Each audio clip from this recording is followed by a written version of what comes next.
রব্বুল আলামিন জিবরিল আমিনকে পাঠিয়ে দিলেন।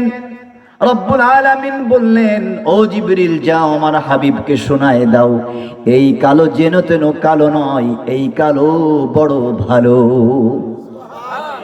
ইন্না আকরামাকুম ইনদাল্লাহি আতকাকুম ইন্নাল্লাহা আলিমুন খাবীর। আল্লাহু আকবার।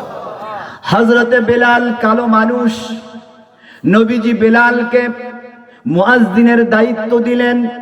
এত বড় ভারী দায়িত্ব, এত বড় দামি দায়িত্ব, প্রেস্টিজিয়াস পোস্ট নবীজি কেন কালো বেলালকে দিলেন?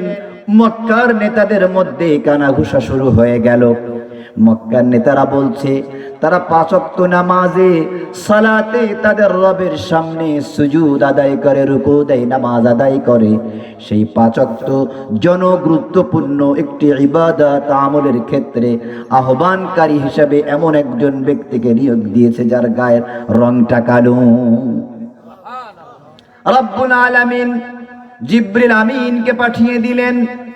রব্বুল আলামিন বললেন, ও জিবরিল, যাও আমার হাবিবকে শোনায় দাও, ইন্না আকরামাকুম ইনদাল্লাহি আতকাকুম ইন্নাল্লাহা আলিমুন খাবীর। আল্লাহু আকবার।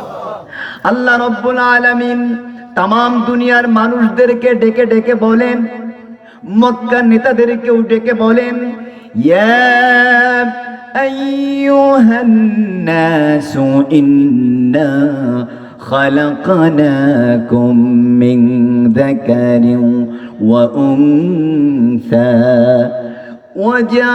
وجعلناكم شعوبا وقبائل لتعارفوا। ও পৃথিবীর মানুষেরা, আমি তোমাদের সকলকে এক মানব এবং এক মানবী থেকে তৈরি করেছি।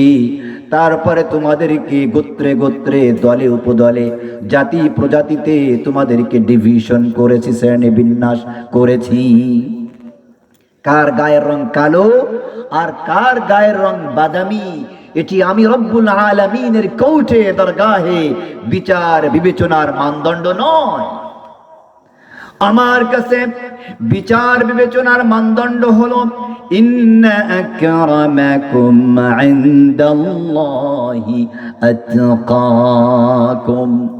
তোমাদের মাঝে আমি রব্বুল আলামিনের কাছে মোস্ট বেলাভেড, মোস্ট ভেনারেটেড, মোস্ট রেসপেক্টেড মানুষ হলো সেই ব্যক্তি তাকওয়ার মানদণ্ডে, যে তোমাদের মাঝে আখলাকের মানদণ্ডে তোমাদের মাঝে যেই মানুষটা উত্তম ভালো। সুবহানাল্লাহ।